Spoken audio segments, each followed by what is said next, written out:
When we come in the main door of the Wharton Esherick Museum, I step back and I'm quiet, and I encourage people to just walk through, let your eyes wander, and just take it all in.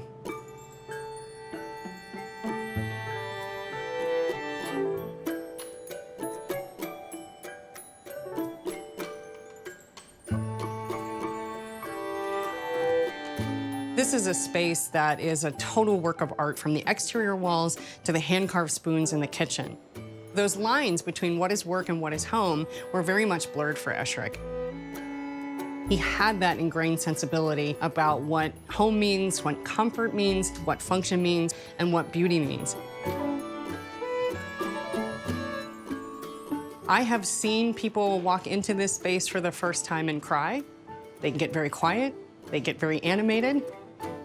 Wharton's son-in-law called it the House of Wows, and I hear people coming up the stairs going, wow, wow. Wharton Esherick's approach to living, to working, is that it is this fully integrated kind of way of looking at one's life. This philosophy that there is nothing too small for artistic input.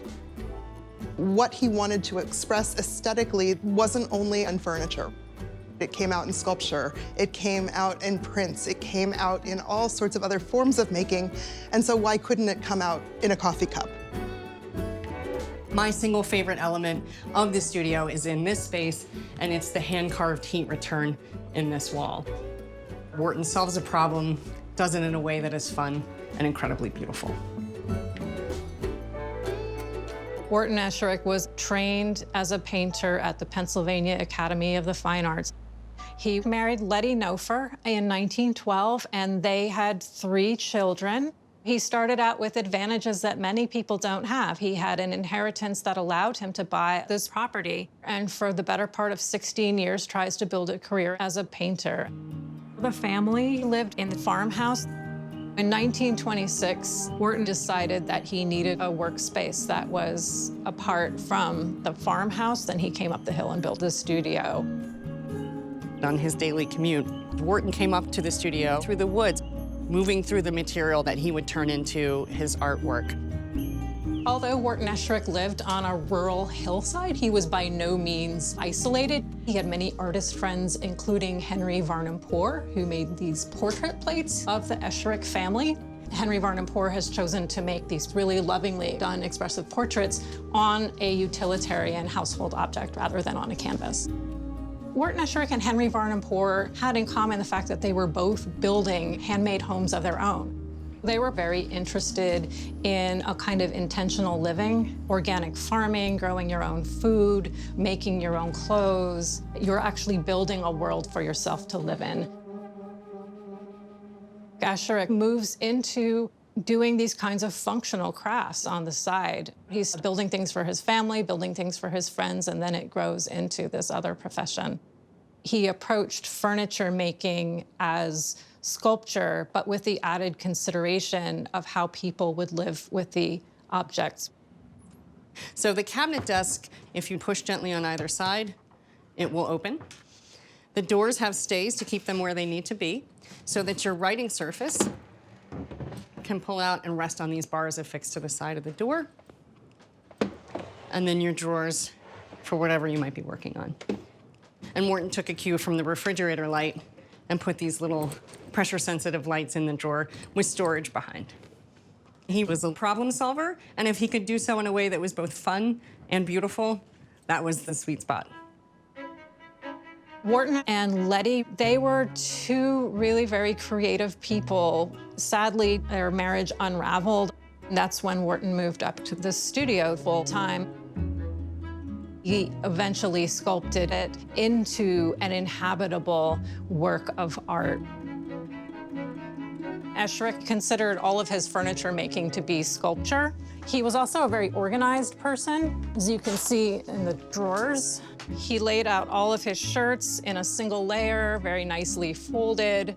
Esherick would tell the assistants they should make the surfaces of the furniture like a puppy so that people would want to touch it.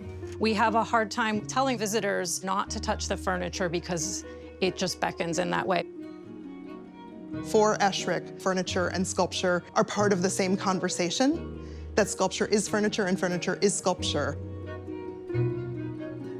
This section of the staircase that goes straight up was built in 1930. The section over there was added in 1940. And so this original section was exhibited twice, once at the 1940 New York World's Fair, and again in the 1950s at the Museum of Contemporary Craft in New York City.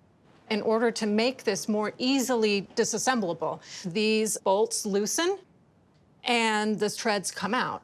Treads are not attached to the wall. They are all attached to this center post that Esherick carved with an axe. An axe was his favorite carving tool. This is all made out of one single red oak log that he bought for $10. Esherick's work is recognized across a number of different contexts: architecture and modernism and the arts and crafts movement. Studio craft is probably the most significant because of the long-lasting legacy that the work has had on artists who were coming up in the 1950s, 1960s, and through to today. I primarily make furniture. I make smaller projects occasionally. And a lot of my furniture is inspired by Wharton Esherick, mostly his ethos, not focusing so much on technique, more so on making something that makes me happy, that I think will make other people happy in their home, in their lives.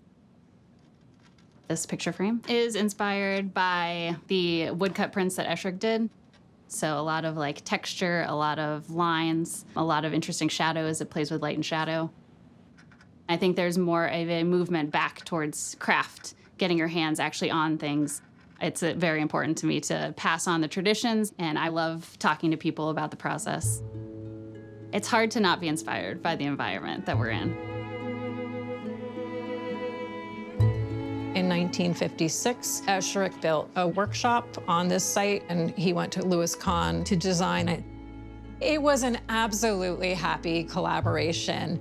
Even though they had very different sensibilities, they came together on the idea that this building was going to be an artwork. Late in life, Esherick was very guarded of his privacy and moved the public-facing part of his operation into the workshop, and the studio was something that was really for himself and his very close associates. After Esherick passed, the family really wanted to make his legacy accessible to a public that they believed not only could learn from it, but could be transformed by it. Every surface, angle, and object in this space is an artwork opportunity for Wharton. This place incentivizes people. It's a call to action to rethink how they spend their time and what is the meaning of the objects in their lives. What had been created here was truly special. When you step through those doors, you experience something real and meaningful and important.